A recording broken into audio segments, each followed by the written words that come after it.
Poetry. Well, one of the oldest art forms, one of the most visceral, rhythmic, and intellectual art forms. It's also very musical because poetry emerged out of the ballad form, which was sung. So you had, in fact, wandering poets who were singing. They were singer poets. What do I think about poetry? I have a simple definition for poetry. It's the place where language mutinies against its own conditions of exhaustion. So poetry is that place where language is renewed through rhythm, through music, through metaphor, through tropes, through symbols. The most wonderful thing about poetry is that, and I'm talking about good poetry, is that finally the form is not exhausted. Whichever angle you take to the poem doesn't exhaust its meaning, its function, its appeal, its strength, its energy. So, you know, it's a form that in some ways chooses you. You don't choose it, you know. Like,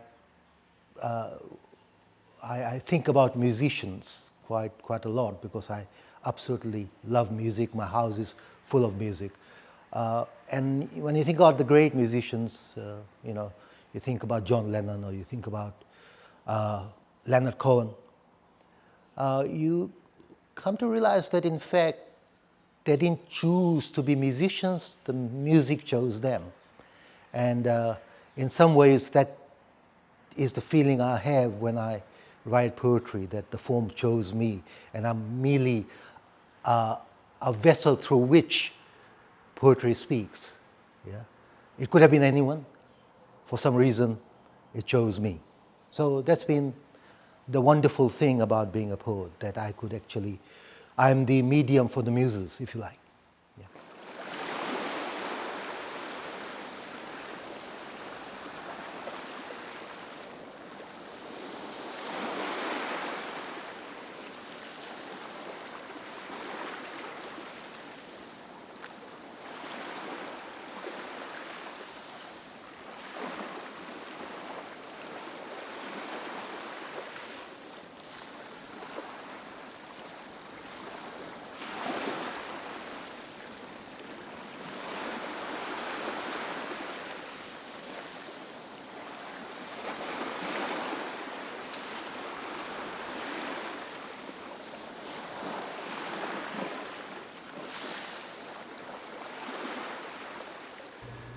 I was told you'd look like me, which means you were just as handsome as my father. Accompanied by his charm, at the end of your arms are hands that hold the fingerprints of a different person that shares nearly my exact DNA structure. My brother, my younger version. I can see us running wild and free into our imaginations where we become anything we want to be, until we have to pause game because I scraped my knee on the sharp reality of you not being with me.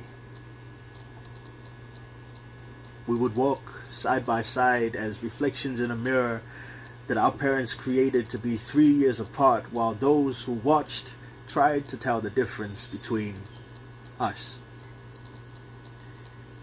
You would be a brilliant student in your own right, with ambitions that cannot be held even by gravity, and success that would one day surpass my own. You would be my biggest competition, and although I hate losing, I would always have to let you win because Mom would say I have to. You are the person I would will all my secrets to because they are safe, since I would know yours, and if you tell, then I'll tell, so we might as well just stay silent. I am tired of speaking in tenses which indicate possibilities that I can only dream of. I wish I could have known the extraordinary person that you would have been, and I wish you could have known what you mean to me. There I go again with the tenses. I am sorry I don't visit you as much as I should, but I guess I'm just scared I might wake up the memories that we could have had. So for now, I'll let you rest with Dad until that glorious morning where I come up to you and say, "Hey, my Uso," for the very first time.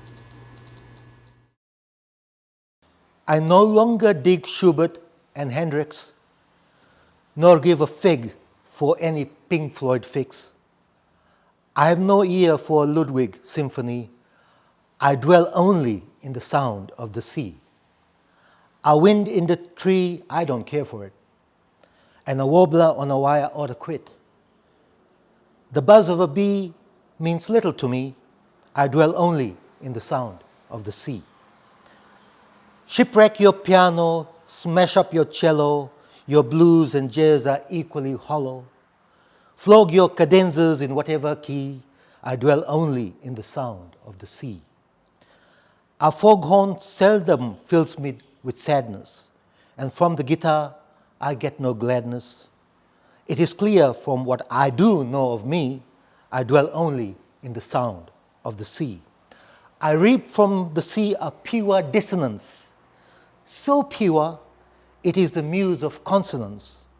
You also know what I know about me, I dwell only in the sound of the sea. Yellow the cradle, because this is a human being, because this is our child, because we love our child, whatever the sex. And the yellow cradle in our bedroom, because we want our child near, because we want to sense, to see our child, because we want to sleep with our child, because we love our child. We did not want the ultrasound, sweet surprise, neither pink nor blue. Our child, growing inside me, awaited with impatient patience, like something urgent. Head full of images, heart full of tenderness, colors of eternity renewed. Red, red, red, red warning, red panic, red collapse, blood red. Red tides of shipwreck, red tears of disaster, red tragedies of total undoing. Red bewildering, red storming, red raging, red distressing, red ravaging, red flaming. And the pulpy mass of slimy flesh that was your body, and that heap of saggy bones escaping from my body. And what was us, you and I, reduced to a chaotic unmaking. And the hole in my belly, full of all the laughter, the joy, the delight, aborted in a fire of lancing pain. And the hole in my belly, full of all the futures, the horizons, the possibilities cast out into a night of raw runes. And the hole in my belly, fetid, obscene, vile, full of all the never, never, evers.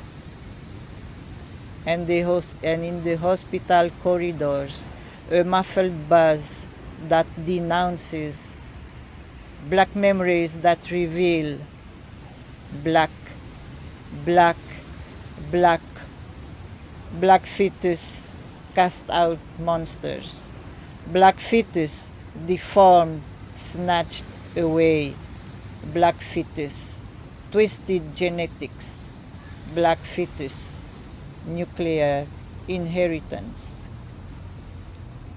And in the hospital corridors, 50 years after the first nuclear test, they tell their stories. The misshapen bodies, monstrous, inhuman, genetics run amok. And in the valleys, the atolls, the towns, the plains, 50 years after the first nuclear test, they drag themselves along. The bodies of women stripped of their dreams, hollowed by nature itself, heritage mutating. Human offering the megalomaniac alienation of a man who wanted himself and his country to be all powerful among the powerful. And throughout the country, red, red, red, black, black, black, spontaneous abortions of atomic monsters. Silent carnage, voiceless sufferings. Tu tamathei, tu ludivin, tu vayokena and hinare. To all those who did not have the time to be named. I was born with wings in my hands. What did I do wrong? What did I say to upset the gods? Why do they want me back? Langakali, delicate lullaby. His absence tonight, keener is your scented song. Langakali, swept with alpine winds, your parfum even rarer now, thousands the miles between us. Yet, I hear your song, your quiet song, Wudu, the strains of an ancient lakalaka, in brief bursts of sunlight through these rain-charged clouds. My wings are wet, heavy with oceans of rain. So sing, sing, try once more.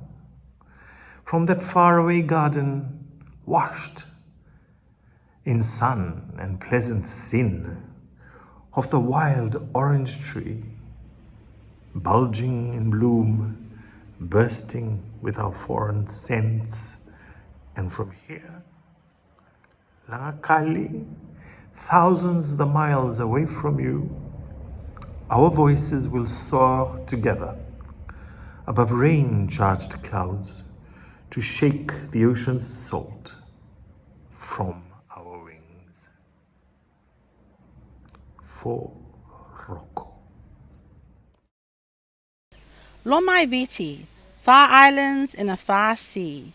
There, nestled in the hills of Levuka, Lovoni, where Bu Savulu, granddaughter of Denge, the ancient Vu and only daughter of Rokomautu, watches over her many descendants.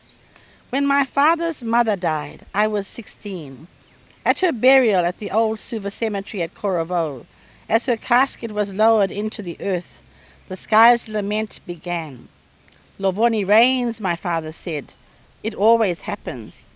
When my father died, I had returned to study overseas. I never checked if the rains blessed his departure. But with my father's sisters and his brothers, my own sister and eldest brother, Lovoni rains again marked their exit. My family says our Vu blesses and protects. The only female Vu of Lomaiviti. I can believe them when I see Lovoni rains. Beyond the grave, my ancestors, my loved ones, cry for me, to bless me, protect me, and remind me that they miss me too.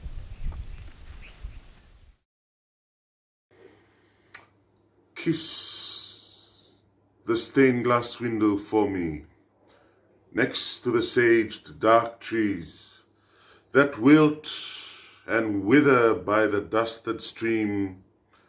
Here, once begins the epitaph, lived freedom. Freedom, oh freedom, we sat and ate while you hummed a song, while the coffee brewed, you poured it strong, while dough was kneaded and children played by the light of plain glass windows.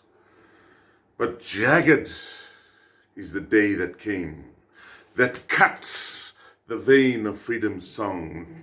Now look to the stained glass window. Oh blood, oh jagged edge, my eyes shall not fear to tread, and my hands to sing the kneading of this song. Freedom, oh bloody freedom, rise now from the dead. Love is hard, like climbing Mount Corumbamba, and I'm a smoker. My guide is amused as he waits for me to catch my breath. Kavuru power means no power for me. But the smoking cement factory at the base of the mountain has a lot of power. Power to change the color of the mountain from green to gray. And yet, a gentle rain restores the appearance of life. Love is hard, like climbing Mount Corumbamba, and I'm a smoker. My guide is amused as he waits for me to catch my breath. We do not wear upon our sleeve that damning star of shame. But need we symbols to believe? We're Jews in all but name. We know precisely where we stand, we know our proper place. We have few rights in this grim land, we are an alien race. We came in answer to your plea, we came to build your land. But now that you are strong and free, you turn our hopes to sand. We, who tilled from dawn to dark, who worked in wind and rain, we who strove to make our mark, now find we toiled in vain. The good we did you cast aside, you only look for sin. The wrongs we did we do not hide, then must you drag them in. Must you recall the past that's gone? Must you insist on blame? Why heap your hate and scorn upon the land from whence we came? We trespass here, that much is clear, but where else should we be? Our hearts grow numb with mounting fear. It's time to rise and flee. From Africa they cast us out, they found some good excuse. The same will happen here, no doubt, when we outlive our use. But wait, perhaps I speak too soon. From ill will no one gains. What infant nation is immune to slips and growing pains? Given time, it's love that wins, and reason humbles pride. Scratch the surface of our skins, we're all the same inside. They say we Susumandrai. Nah, never been to my village. Don't know them. Can't speak it. Can't even dance it. But I know. I know. Slowly by slowly, I turn the pages of my life back through the streets, the homes, church, school, shops, people who molded those early years of my life. I search the crowded memories of my childhood, sifting, sorting things, people, and places that made me me. I see the gravel streets bordered on both sides with colorful hibiscus hedges, poinsettias, senimbua, and orchids growing out of black mbalambala trunks. The hedges where we played hide and seek, the mbua whose flowers we used to string together, salu-salus for mock hibiscus contests, held at night on someone's porch. The mbalambala with a painted white fearsome face that was okay in the daytime but not at night. The gravel streets where my sister pushed me one day and I dislocated my shoulder and met for the first time Waisele Mbuatava, a traditional Masua. The smell of the sea draws me down to her shores, once white, sandy shores that stretched across the seafront. These are the beaches where I once dug singawale, made sandcastles with huge swimming pools, where dreams were born, built, only to have the soft, insistent waves wash them away with a sigh. Then slowly and easily I wade into her waters, her calm and warm, soothing waters. Wash away my confusion, I plead. You who nurtured us with your once abundant supplies of fish, ngari, genge, kukusau, veata, dairo, and sivi. You whose waters we could never grow tired of. We lied just to come and bathe here. We got a hiding for staying late here. Are you a part of my roots? Then slowly and painfully I feel the barrenness of your touch, the emptiness of your caress. Who has done this to you, I cry. Do you feel an anger and pain so deep like your sister under the church and her sister under the police station and Raghunath Singh Drive? These are the mothers of my childhood, part of my roots. Desolately I drag my mind up the beach to where the old wooden church once stood, stubbornly and righteously ignoring the gnawing sea and salty winds, but finally falling and bowing to age and the elements.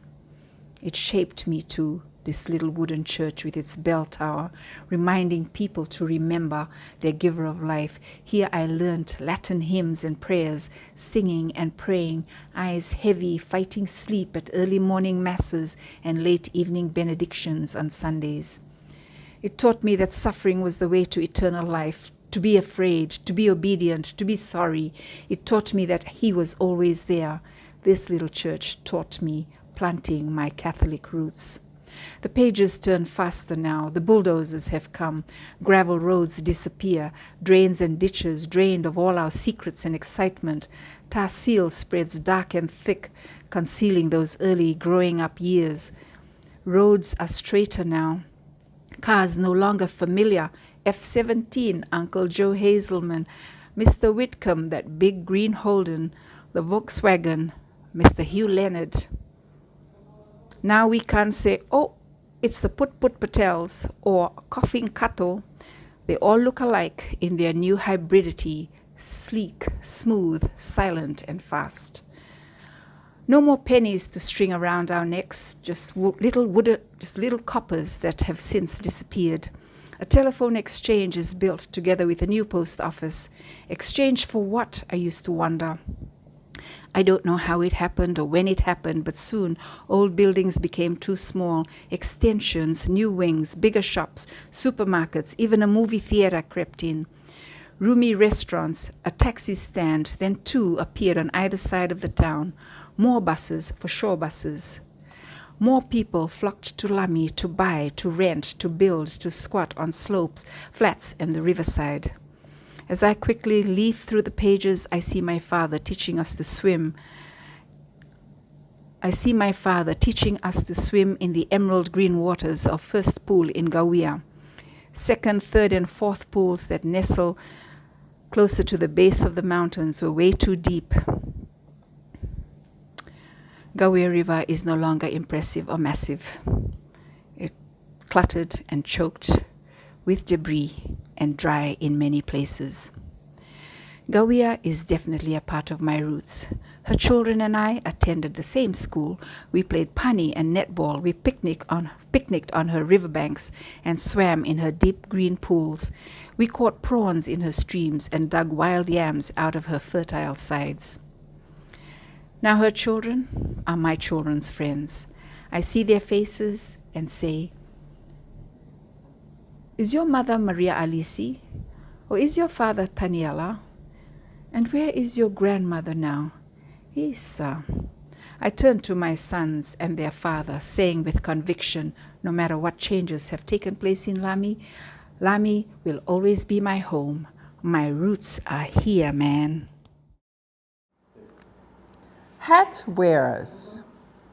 I grew up sitting behind hats and heads of all shapes, colors, and sizes, decked with lace and fancy ribbons, amidst alleluias, amens, and sermons, and imagined angels with hats flying around heaven, raining hats. I would also sit there visualizing our preacher with a wide-brimmed hat with pink feathers, shaking his chubby fist, blasting everyone to hell in a handbasket.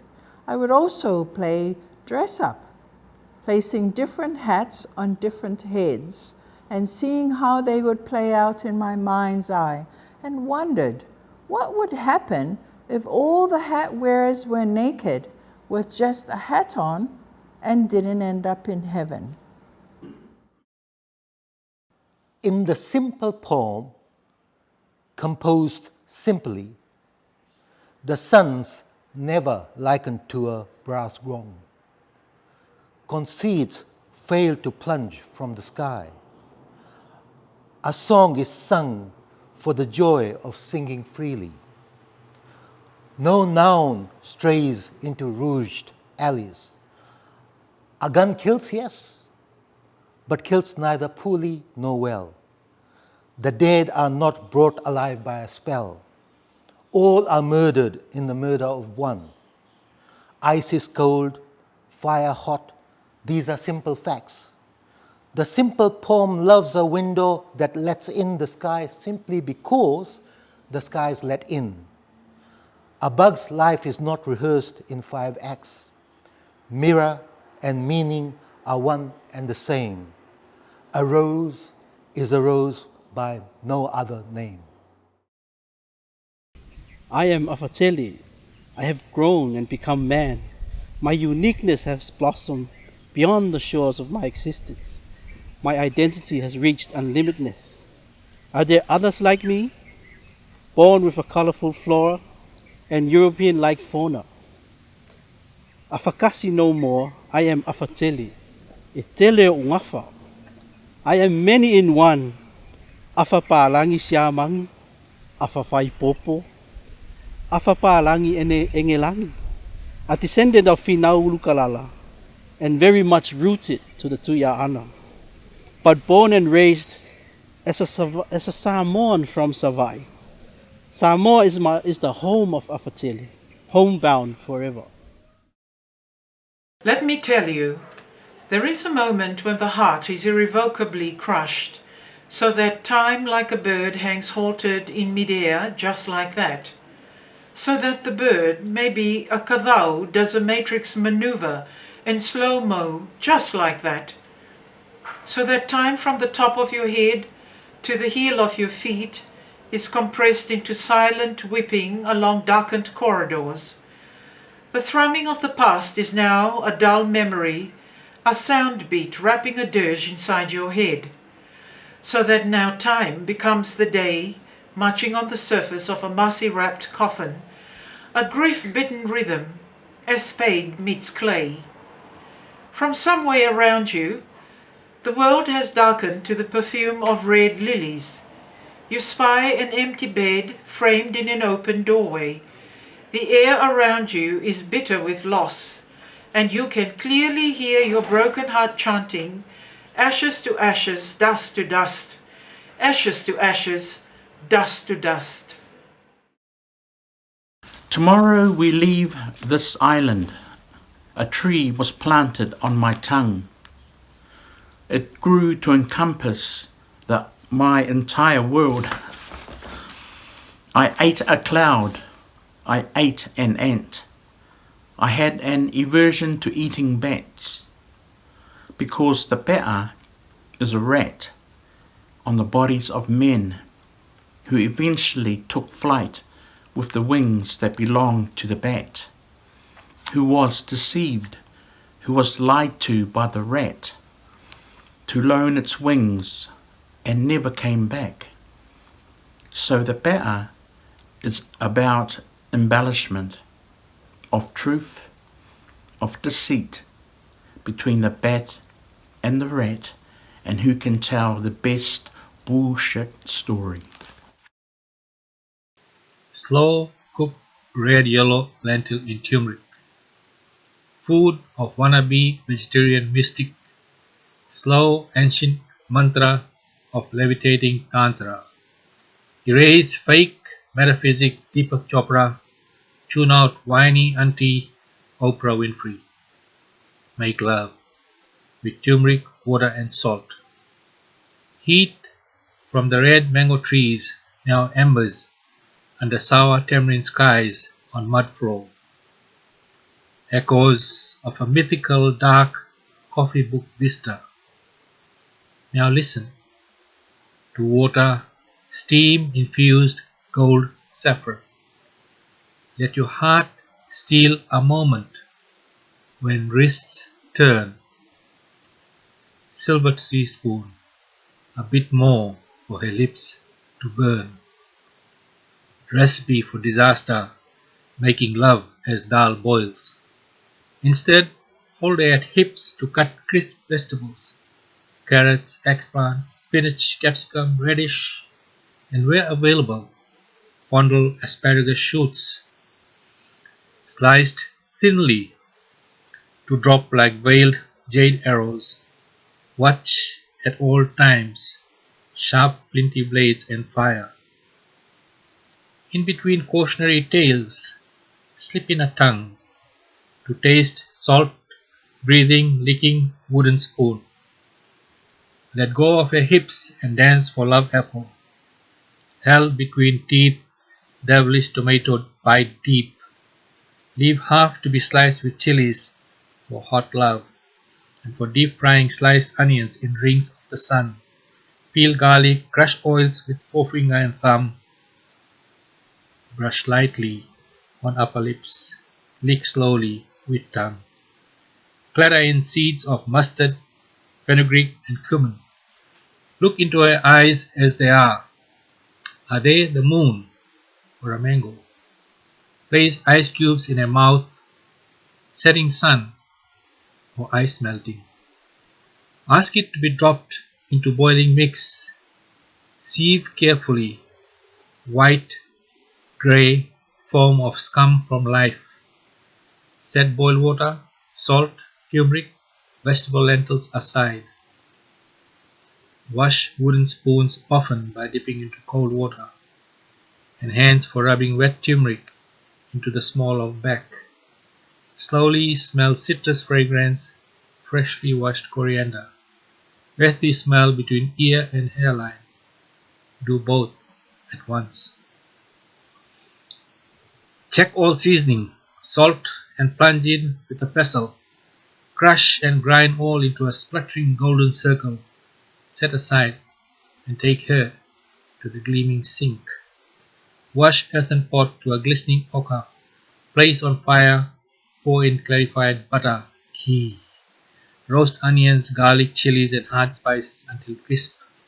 Crackle curry leaves on whispery Kashmiri chili powder. Watch for the smokiness of your eyes and pour dal. Overcome desires at the bottom of an okra pot. Swirl mixture and pour taste measure for her alone. Taste her lips to check seasoning. Then slice a lemon. Pour juice down middle of forehead, over nose, and wait for it to drip down lip and chin. tilt forward over pot and watch the drops curdle.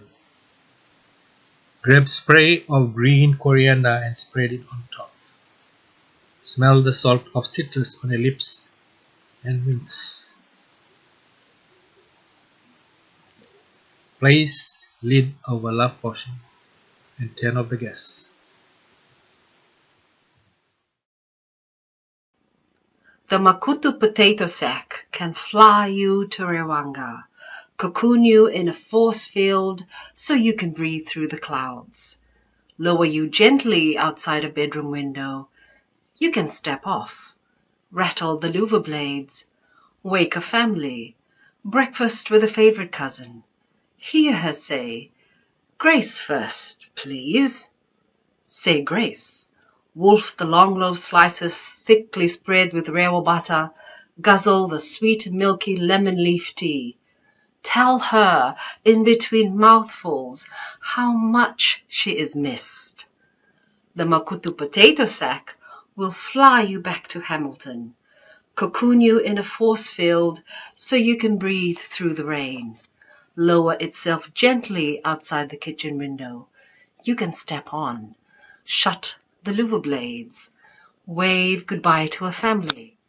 After you have asked, "Thank you for the food. May I leave the table, please?"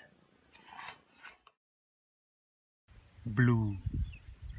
Last night there was no color in the shutting of the eye, just a soft touch and a twitch in the meeting of our palms. The humming of a Tibetan om drifting from mouths to ears, to Laudalabe and beyond, and the energy flowing from my right into your left. Green. If lemons were sweet like watermelons, I would drink from you and lick my cup dry. But lemons are bitter, even water lemons. So I add salt and curry powder and drink from you and lick my cup dry anyway. Red. In the center stood an emperor, hurling instructions, first with indignation and then satisfaction. Sharing his stage, a statuesque warrior king, relic from a theater of terror. But you stood there unfazed and answered back. Sir Revi was there too, his magic almost too good to be true. But you were the queen, a little out of breath, but never out of step, and we were young artists staring in admiration. Purple. In the mounting and dismantling of closets, you were a game show host. Your words glided across the set with coy self-revelations. What great ploy, we thought, as we saluted the sun's last rays, arms stretched out, we breathed you in, like a shell calling the ocean muse to her home. You pressed the shape of my face in Polynesian clay. Out of Kerma mud and Goroka dust, gave me a heartbeat that sang the songs of my grandmothers, whose souls, colored like invisibility, carried the weight of canoes down to Baimuru and billums with crying babies up to Compri, whose names are not written but tattooed, whose suffering was for me, for all daughters. Mothers suffer for their daughters, for all women. Even with universal suffrage, they suffer and fall into, are thrown into, rivers and waterways in cold ignorance, but surface, and so survive, victorious. Mr. Savalivali walked by today with his faded frangipani lava hetched up high on one side, revealing 50 years of sinewy legs, swish, swish, swishing down the street, slip, slop, slapping the concrete pavements with his Havaiana flip-flops, scavenged from a Chinese shop spewing plastic goods, popping up everywhere in downtown rural Apia, cupping his bone-like hands as street urchins do, selling plastic wares, begging for a tala or two. Mr. Savalivali continues wobbling on, an additional iconic emblem of progress. Aren't you tired of reading about chains and depression? Wouldn't you rather read about change and progression? Aren't you tired of reading about running out of time? Wouldn't you rather read about the gift of being alive? Aren't you tired of reading about sorrow and shame? Wouldn't you rather read about goals and aims? Aren't you tired of reading about hearts that are broken? Wouldn't you rather read about doors that are open? Aren't you tired of reading about a father that has passed? Wouldn't you rather read about a legacy that will last? Aren't you tired of reading about hate and revolution? Wouldn't you rather read about love and resolution? Aren't you tired of reading about failure and fear? Wouldn't you rather read about the need to persevere? Aren't you tired of reading about pain without sound? Wouldn't you rather read about how lost can be found? Aren't you tired of reading these poems? Because I'm tired of writing them. It's census time, numbers time, time to remember, time to recall. Some can, and some just cannot. Maita Leone is a census man. He asks my Mbumere, Mbumere, your age? Mbumere pretends not to hear. Her hand scratches her many times dyed over hair, her fingers moving deftly through the tangled fishing line, unraveling the knots. Your age, Mbumere? Age. Age. What age? Ask Mbunani. She's younger than me. Taleone tries a different tactic. All right. Mbunani, when did you get married? Mbunani looks at Mbumere.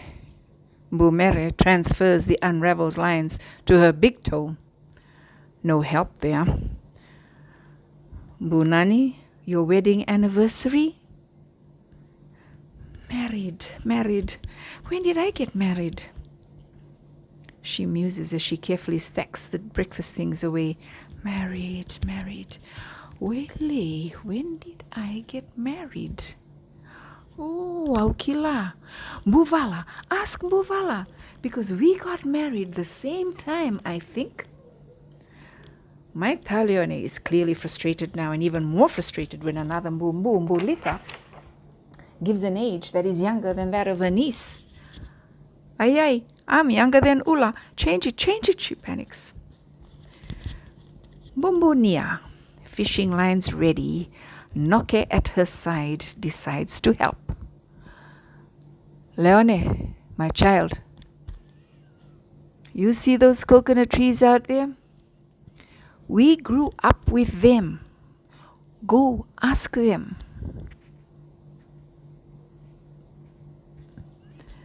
She looks out to sea, eyes squinting against the glare of another hot day.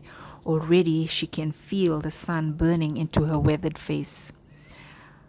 I look at my grandmothers, their lined faces, hands, feet.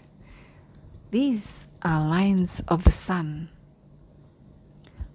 of the sea, the wind.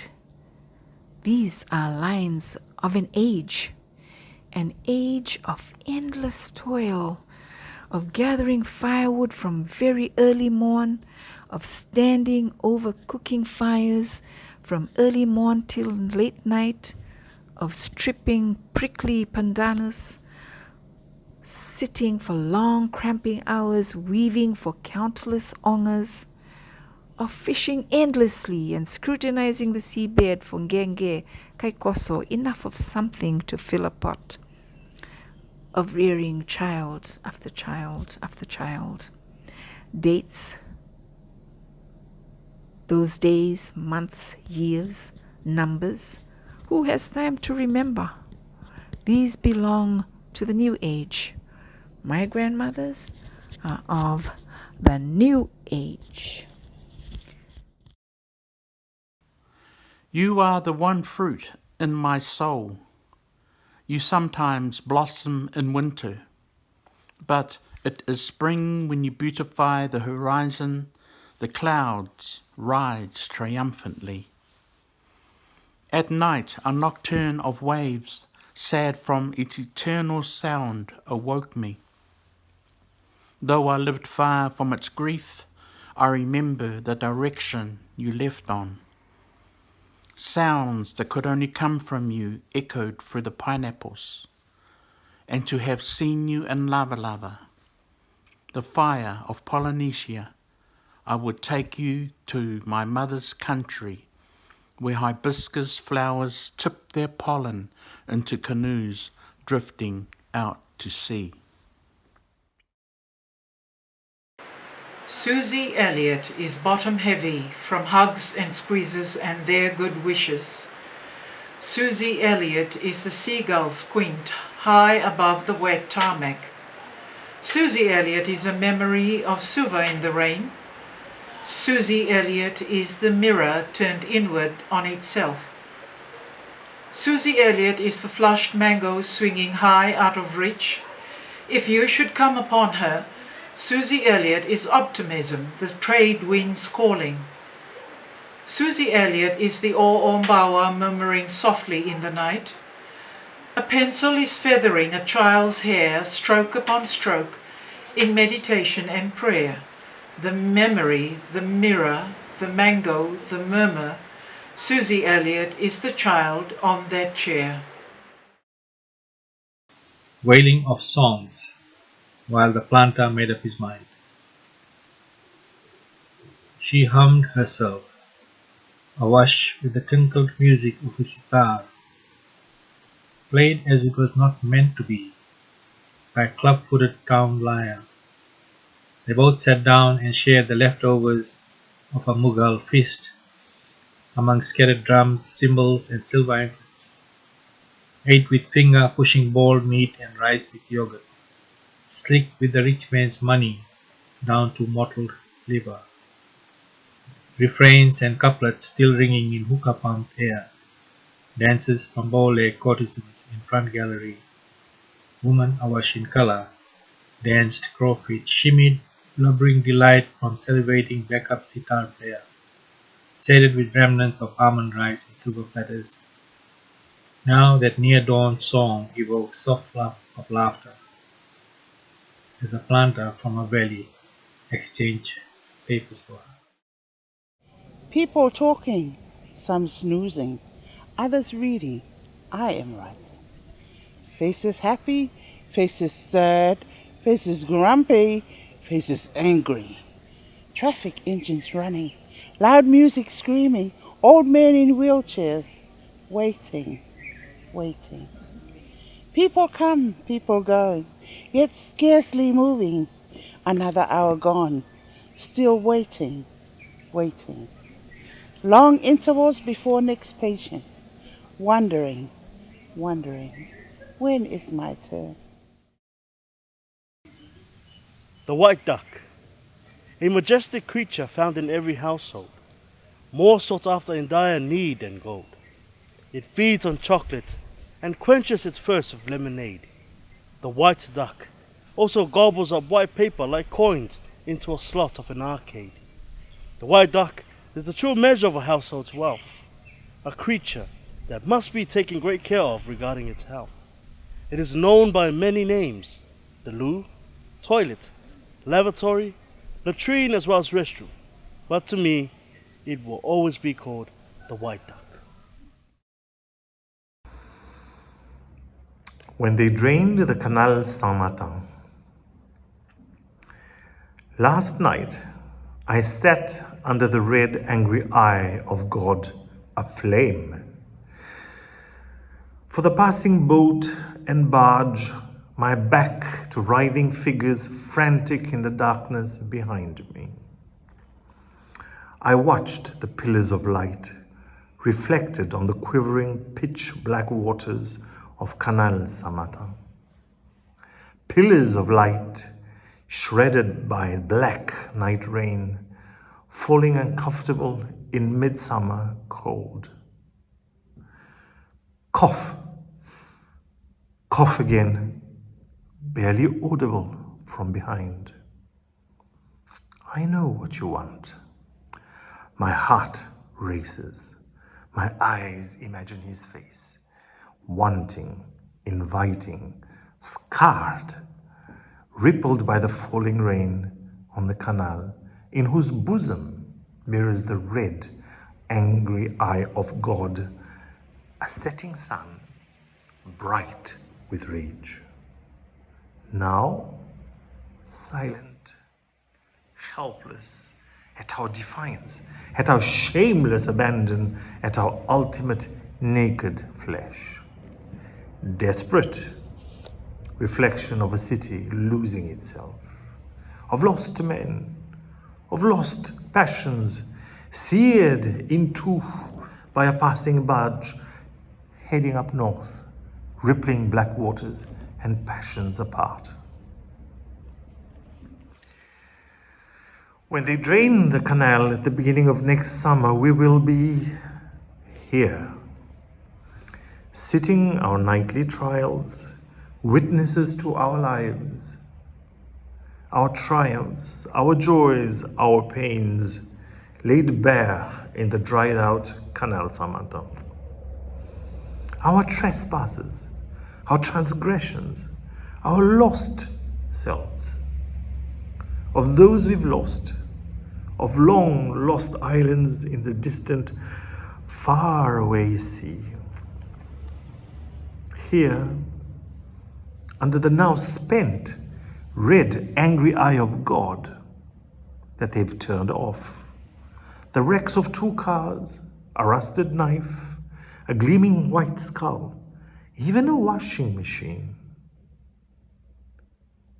Of ourselves too, turned off. The wrecks of who we are, of what we have become, high, dry for all to see. Lost. Lost cities. Lost cities within us. Lost us. Night is the soul's portion of that meal we call day, when the music slows, when the day haze clears, when the still small voice of God appears, when the reading flows, when the spirit stills, and a lone guitar hearkens to the stars above, when the mind is less burdened by the toils of the day. Let go, let God, let your soul drink deep, let the slow words of heaven be your evening meal portion. Dua. Among 50 wooded hills, the only moving thing was the King's Road unravelling. Rua. I was of 2 minds, like a wavering mirage, in which the King's Road was splitting. Tolu. The King's Road looped the noonday heat, a curly black ribbon in a child's brown hair. Va. A girl and her flip-flops are one. A girl, her flip-flops, and the King's Road are one. Lima. I do not know which to prefer, the kink in the road or the break by the river. The King's Road is humming a dusty lullaby. A girl's head is heavy on her mum's lap. Ono. O men of Kumbuna, why do you seek answers in your Yangona bowls? Do you not see the King's Road undressing the feet of the women about you? Vitu. The King's Road is dashing, a nation is on the move. Walu. When the King's Road crested Vitilevu Bay, the wind-swept clouds stood still to watch. Viwa. When the King's Road cruised into Tavor town, it marked the end of an estranged friendship. Tini. The Mbawa cane fields are young and spirited. The King's Road to Lautoka is laced with rum. Tinikandua. I know of cerulean dawns and magenta sunsets, of lightning-lashed skies and swollen riverbanks. What I also know is that the King's Road knows this too. Tinikarua. From the Gosi hills of my Wellington home, the King's Road is now a memory, bent with regret. Tinikatolu. It was evening all morning, the foggy days casting a veil over the valley. The King's Road flattens itself in my album and waits. My country is a land of God, they say, so my children sweat all day in taro patches, and my meager earnings pay my priest of God, and I am made a free man.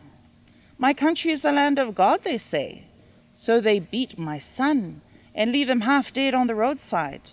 But these were sufferings which profited the Good Samaritan, so I am made a free man. My country is a land of God, they say, and my rulers war secretly amongst themselves, while my watchmen say that all is well in God's land. But I feed the greed of my men of God, and I am made a free man. My country is a land of God, they say, but my children beg into the late hours of bitter darkness, and my limited earnings provide them no education. But my priests thrive on my finest cooked Sunday meals, and I am made a free man. My country is a land of God, they say, but my children hunger and weep into the late hours of night, while my ministers sleep with bellies filled with good sustenance, and I am made a free man. My country is a land of God, they say, so the rich get richer, and the poor get poorer, and the land of God has become corrupted, but they say that I am a free man. My country is a land of God, they say, so their violations are hidden, and their injustices are not disclosed. But they will make me justly pay for my own transgressions, so I can become a free man.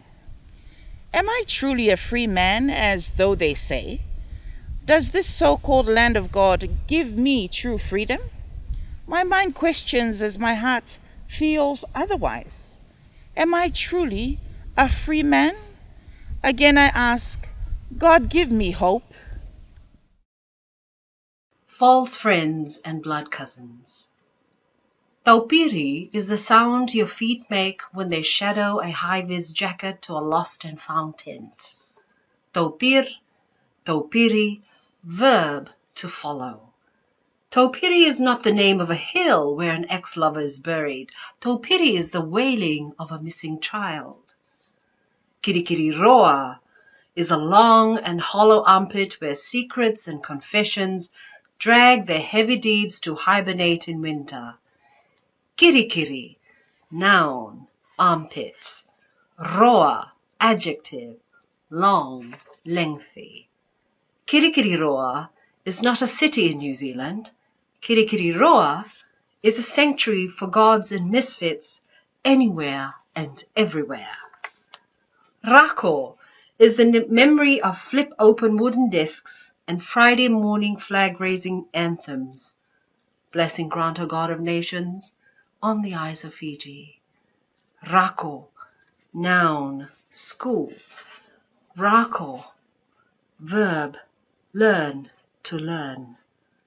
Rako is not a New Zealand dotterel bird with a large head found on beaches, river mouths and estuaries.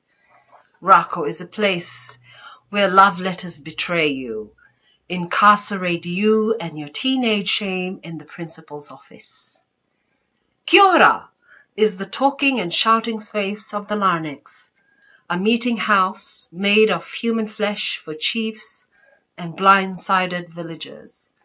Kia ora, noun, throat. Kia ora is not a friendly Maori greeting you throw over the fence to the neighbours. Kia ora is a phlegmy Rutuman throat, coughing to stay alive. Voyages upstream take longer when Chomsky's name is forgotten, and the punt is loaded with wounded knees and other travelling pains, pleading for their release in the white residue, meandering down a river, hungry for landslide leftovers.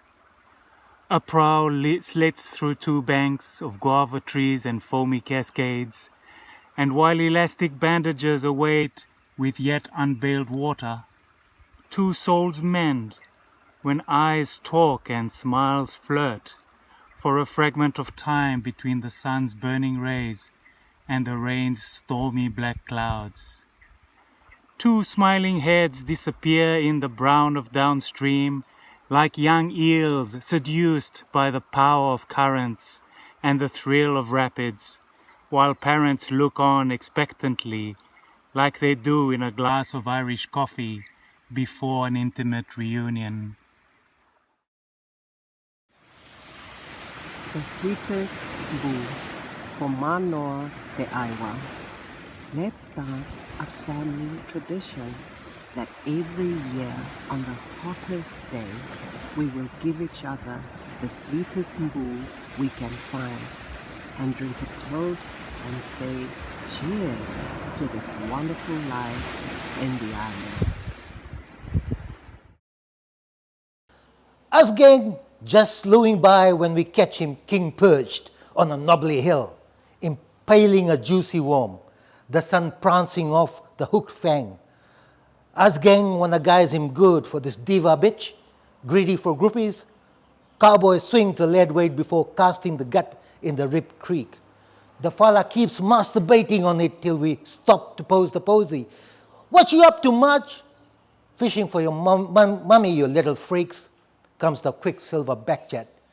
We grow dumb until one of us gang, was it you tops, sprouts a repartee as we wing our heels. March, fucking ass, go get Vidi instead. Me? Write a poem? You're kidding. I don't have the words, let alone the feelings. What am I to write about? Oh, my head, it's thumping and reeling already. Ah, boy. Ah, I know, Vailima. 7-letter word that means 5 waters. Branching and traipsing over mossy rocks and mangy weedlings, passing Villa Vailima, home of the sailor and hunter from the hills. And I, a daughter for the return home, still searching. How cool, how comforting, how embracive is Vailima, homestead of Tusitala, teller of tales and mystique, for young and old, you and I, here and there, not the brain-dending brew, earning Samoa millions, whilst festering the nation, families and souls, even minions, in the process and progress, upward, downward, forward and outward are rolling, with NCDs blasting and fatal, violence beyond measure, unfathomable. Ah, poor Tusitala, what would he say if ever he returned? Who knows? He's probably here with us, listening and despairing. I fear to venture an explanation, and so feeble a declaration.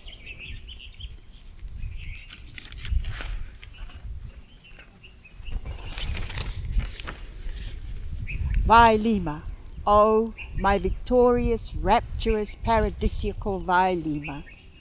Thus stand I in awe, admirer, guest, and fervent follower of these auspicious occasions. In meekness and remembrance do honour bound the writer, teller of wondrous sagas the world over, Tusitala Robert Louis Stevenson, humbly celebrating luscious, stately grounds, high above the ocean, beneath the blue heavens and solemn starry skies. Viva de Villa Vailima Samoa, home of the sailor, home from the sea, and the hunter, home from the hills forever. Manuia. We are people of the hyphen, New Zealand-born Samoan, Fijian European, Samoan German, Australian, Fijian Indian, Chinese, Brahmin, Venezuelan, Caribbean, Asia Pacific, post-colonial, islands in the ocean people. People of the hyphen, circling perimeters both inside and outside, subject to margins defined by our others, simultaneously loved and then hated for the selves that they see. The hyphen defines us, surrounds us, excludes us. To challenge the journeys, the crossings we make, to learn of our richness, Miasina of cultures, to learn of our difference, to suffer our sameness, to celebrate oneness, the people, the hyphen we are. I am an Ofotane. I am not a money tree. I can offer assistance. I can also be a bee. I am an Ofotane and a Paolo too. Nothing wrong with Tautua, but I expect it from you. I came to serve my family. 4 lives depend on me. The mortgage to pay, school fees, no delay, and a baby waiting for his tea. I am an Ofotane. Falo alo is what I'm told. But please remember, alofa mai, to those who can be cold. I am an Ofotane. Some words still puzzle me. Among them are I afu, fe'e, and parasite times 3. I am an Ofotane. Help I will provide. Do not abuse me in return, or else no one will decide. I am an Ofotane. I understand your way. Some things are mean, and I may scream and coolie you along the way. Poem at 10 o'clock for Robert Nicole, who spoke at 10 a.m. on 19th May 2000. This morning you spoke of the Pacific with the cold confidence of a Swiss skier as men in masks gathered al fresco on the back of trucks and changed your tone. In the bleating chirp of cell phones there was the splicing of words and words until all that you spoke of was overcome and we both stared into empty eyes. This was a morning of possible showers.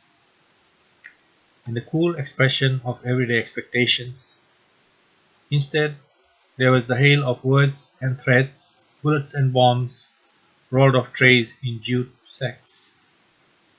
You had the words of poets and seers in the sweep of your hands and a smile to explain the sincere spirit of faith in storytellers entrancing new audiences. I was writing a different poem then, a dialogue between the lines of Tataus and the wing of songs of the sea and the white surf beats left floating on waves. I'm writing a different poem now. I bring Kokonda to your banquet. Ikandroka, te aurora, it's fish that's raw, not cooked, like my love for you. Chop some onions to make me cry, chop some chilies to make you hot. My sweat has made the coconut milk so sweet, so I add lemon to make you wince, and salt to heal both our wounds. Kanavinaka, ekankang, like my love for you. This is what I bring to your banquet, Kokonda. It goes well with palusami and curry, and chop suey and feke. But it's the only dish at the banquet that's raw, not cooked, like my love for you. Man put his efforts against time and took his life day by day.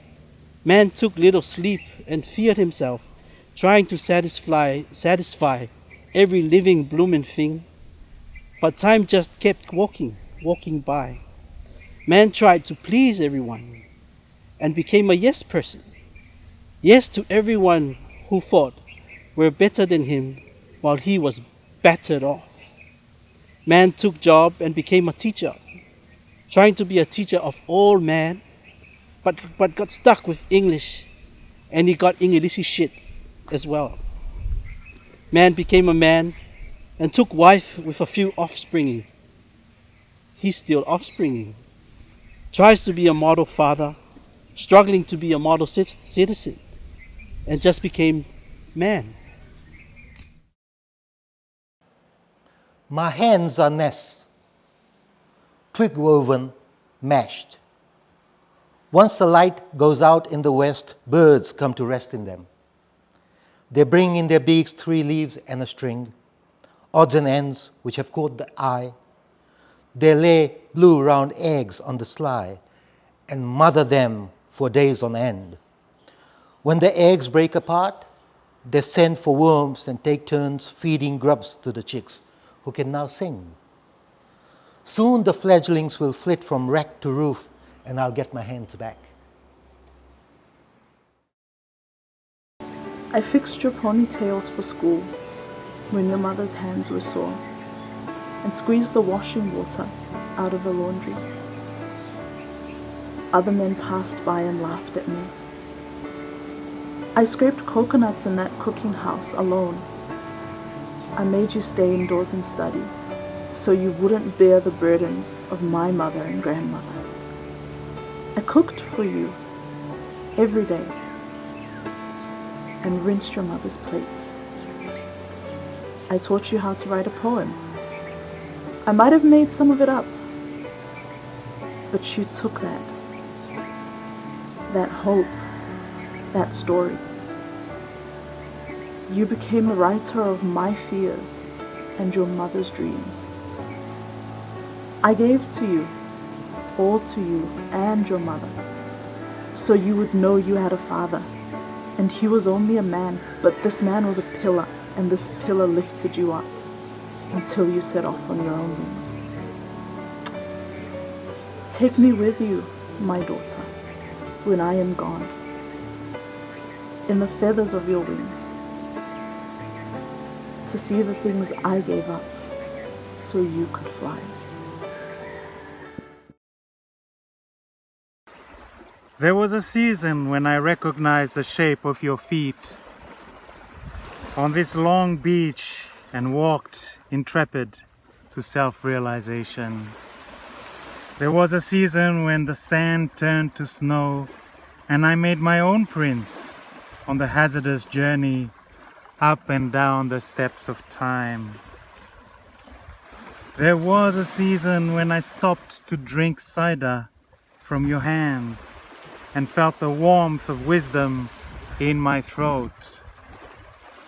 This is the season when whales wash ashore and a tooth crosses ceremoniously the pandanus mat that lies between 2 generations. This is the season when a son presents a billow to the lips of his father and the fragrance of frangipani to adorn his mother's skin. This is the season when love and respect flow in streams of nectar to sweeten the blood of parents and sons. His head was a map of wild pig trails, and his eyes were flints that sparked a lost itch, and his blink was a memory of years, and his bite was an echo of his father's fears, and his teeth were a serration of ivories on string, and his laugh felled a flying fox on the wing.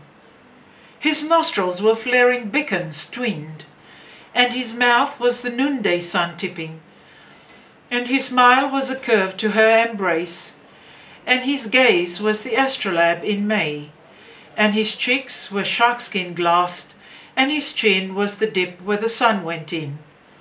He spoke, and it was gravel scattering, and his words were the sail unfurling, and his thoughts were an outrigger, and his mind was a calculator go figure, and his charm was the blue moon waning, and his heart was a twilight zone.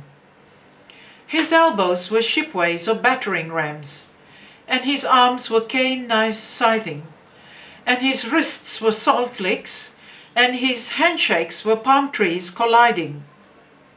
And his torso was a sacred vessie, and his belly button was a downward slope, and his private parts were a burning bush, and his hunger was a cavern, and his faith was a promise discovered by his children, and his love for another laid 6 feet deep.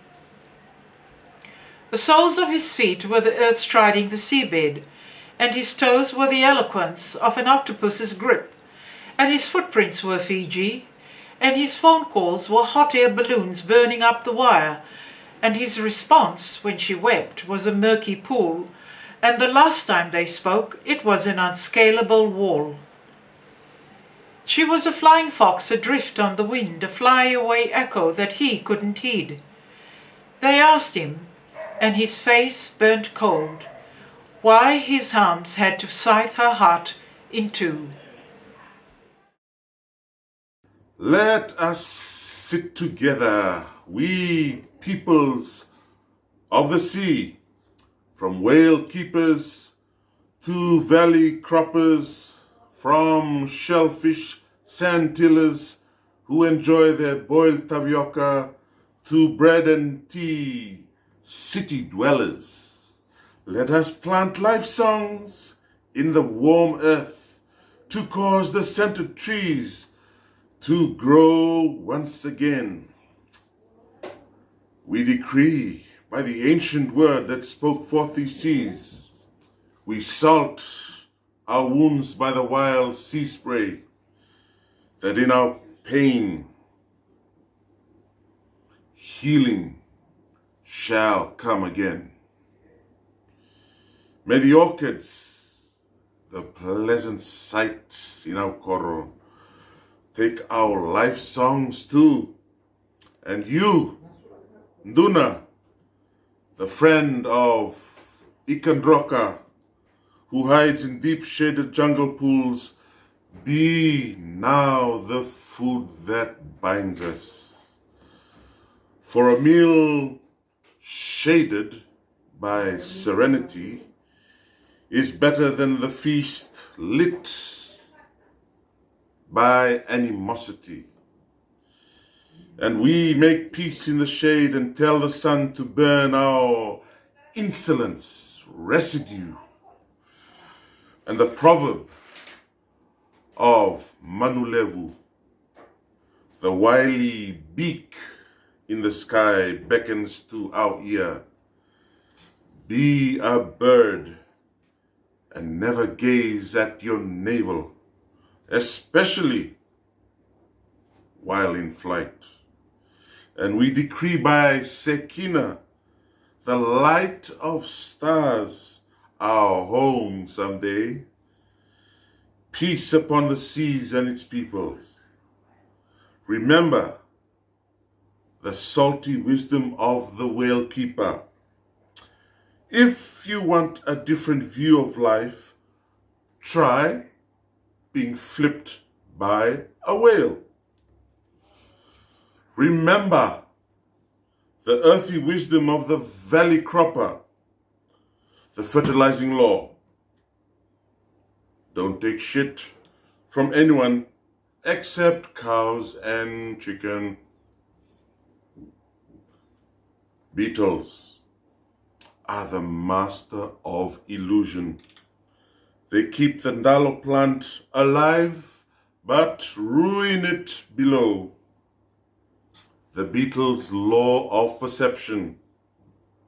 He or she who controls the earth controls the world.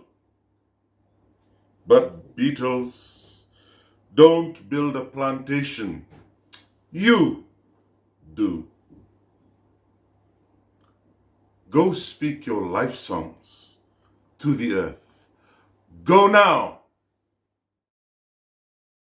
When you were a schoolgirl, waiting at the long jump pit, I ate bread and red watery lemonade, and flew a small plastic blue flag. I stood to attention and saluted with the same intensity of your gaze as you measured the length of your run and leapt across the spread of sand. Now I listen to your words with the same gleam that I had when the headmaster had spoken that day in the village school beside the creek.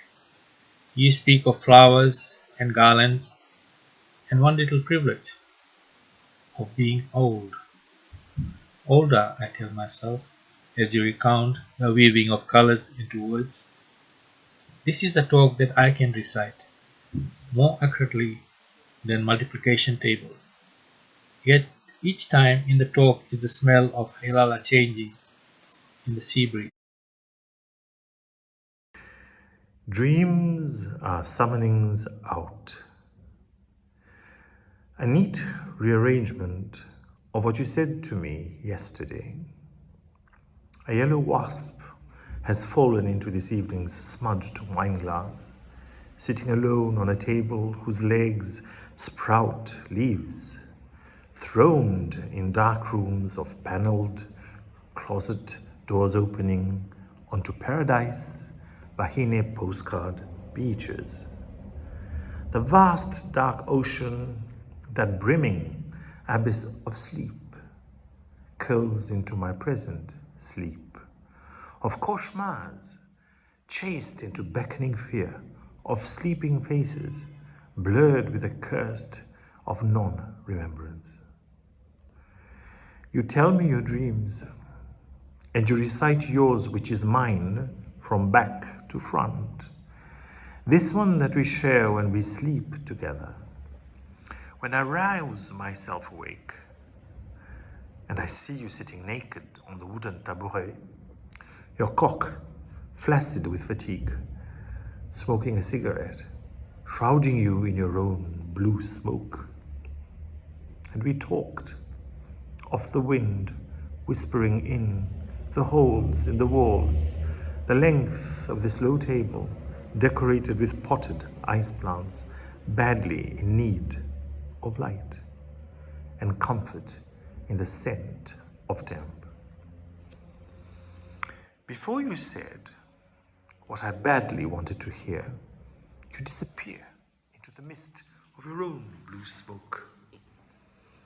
And I sat there asking myself, is it a dream? I wait for the next night of fitful sleep. I dream of you, sitting apart, legs apart, mansplained on her front porch. Lights off. My headlights I see shooting straight back at me from the resisting void in your eyes. You said very slowly, it's over. And I laughed and laughed, because perhaps this is finally it. Over. Voila. There you go. Each night now, I see you, and you seep away into the porous white walls I sit staring at, breathing these dreams of you away from me. Resigned, I raise my palms up to show the damp wall lines supposedly promising dreams, like the photo of us I've kept, that were to come true.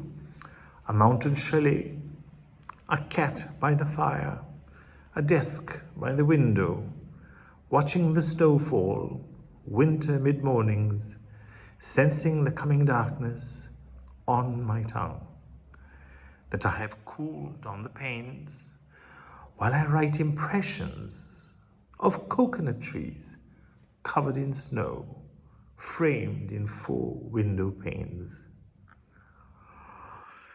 I now dream surrender, sitting cross-legged, staring palms up at a cleaned white wall, that breathes each dream of you away from me. And I surrender them all from the lines of my upturned palms, lines I now have to cut and carve afresh, anew, myself, leaving it no more to destiny nor fate. Lines that will promise me new dreams to come true. And in surrender, I feel good. I feel good. And the last poem I'm going to read to you is called Self-Talking Tau Iwi. Tau Iwi is the Maori word for foreigner. And this is my poem about taxi drivers who don't like to small talk. Unlike in Fiji Air, where taxi drivers love a good talanoa and story, but not in my experience, at least here in New Zealand. Self-talking Tau Iwi. The taxi drivers here don't talanoa on full speed like Abinesh permit number LB00165, nor drive red cabs like Reddy from Korowiri. They straighten their ties for every customer and pray for tips of car door slams loud enough to muffle their war-torn English. An inquisitive passenger is a bad day at this mobile office. Why does she want to know where I've come from, or how long I've been in New Zealand, or what job I had back home? Will she pity me if I tell her I once removed a marble-sized tumor from a toddler's brain? Is she an undercover journalist, writer, researcher? Why does she talk so much? Why do people in this country talk so much? I study the backs of their heads, memorizing this code of silence, feeling whakama about prying. Next time, my lips will be stitched. A camouflage thread will seal the entrance of the evil tomb that is my mouth. But tomorrow, by golly, tomorrow, I will drive my immigrant self to work, talk to the dashboard and laugh at the windscreen for as long and loud as the steering wheel will let me. The moon is not a shark, the sky is not a mountain, and that hibiscus is not an ant, and that door is not a bird. The cloud is definitely not a ladder. The road is a simple petal, and that leaf is really a cup, and that bread is a guitar. So let us pray that dream is really about your hair, and those happy rooms in your eyes is only your hands releasing a tui into a sack of wheat to become one beautiful dream. Well, this one is for the old man of the sea, Ipeli Haufa. It's called Ipeli Haufa. And I wrote this poem for the 50th anniversary. I was asked to contribute to USP's, 50th anniversary, and I thought, I sat in my office and I thought, well, for me, what stands out about USP is actually just the one person, Ipeli Haufa, because he mentored so many people, painters, poets, artists, John Pule included. So I thought I'd write a sonnet for him. Ipeli Haufa. Up and down the campus he goes, chatting with clouds and trees, or a bee worrying the hive of his beard. His brow has billows, for he thinks like the sea. He has his lows, yet knows there's always another high, and just in time the sea comes rolling by to prove him right. He has rid himself of all hubris and gabs in the tongue of love, which is the tongue of rain on stone, of stone on leaf, of leaf on wind, of wind on bone. He has given up on our wants and wars and passes cleanly through a virtual port, Yet the ocean rouses him when it roars and settles him roaring back into thought.